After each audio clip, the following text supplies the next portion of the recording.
ఎప్పుడైనా నువ్వు ఒంటరిగా ఉంటే నీ క్యారెక్టర్ బయటపడింది. ఒకవేళ ఒంటరిగా ఉంటే నీకు వాక్యం చదవాలని అనిపిస్తే నువ్వు పరలోక రాజ్యం దేవుని గురించి ఆలోచిస్తున్నావు అంటే దేవుని యొక్క జ్ఞానాన్ని పొందుకోవడానికి ఇష్టపడుతున్నావు.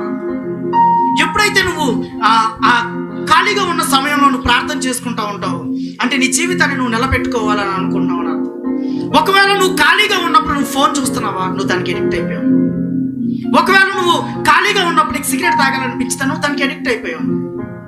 ఒకవేళ నువ్వు మందు తాగుతున్నావు దానికి ఎడిక్ట్ అయిపోయావు. సాయంత్రానికి వచ్చేస్తారు, వీడు సంపాదించేదే 15,000, దాంట్లో సాయంత్రం వాళ్ళని పిలిస్తే వాళ్ళకి బిర్యానీ, వాళ్ళకి ఆ ముందు మొత్తం కలిపి 3,000 అవుతాయి. ఇంట్లో వాళ్ళ ఆవిడ కనుక 3,000 పిల్లల ఫీజు కట్టాలంటే ఎవడో లేవు, నేను ఎక్కడి నుంచి తేను? అదేంటండి మొన్నే కదా 3,000 ఉన్నాయి. లేదులే ఫ్రెండ్స్ వచ్చారు, అరే కొంచెం ఇంట్లో 3,000 అవసరం రా, నేనే కష్టాల్లో ఉన్నాను రా మామ, నేను ఎక్కడి నుంచి తీసుకొచ్చావు? నీ క్యారెక్టర్ ఏంటి?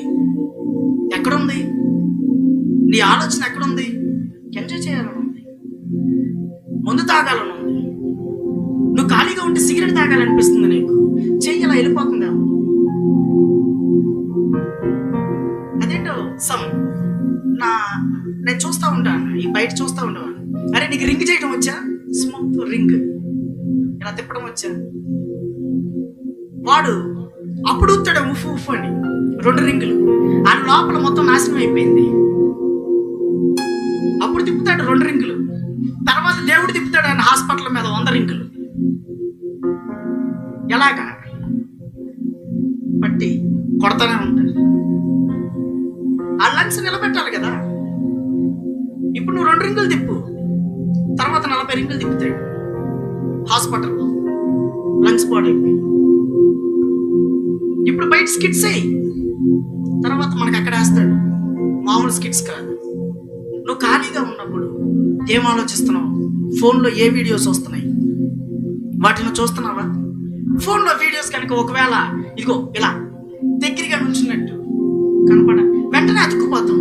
అదేంటా అని చూస్తాం, అతుక్కుపోయి ఏంటా అని చూస్తాం.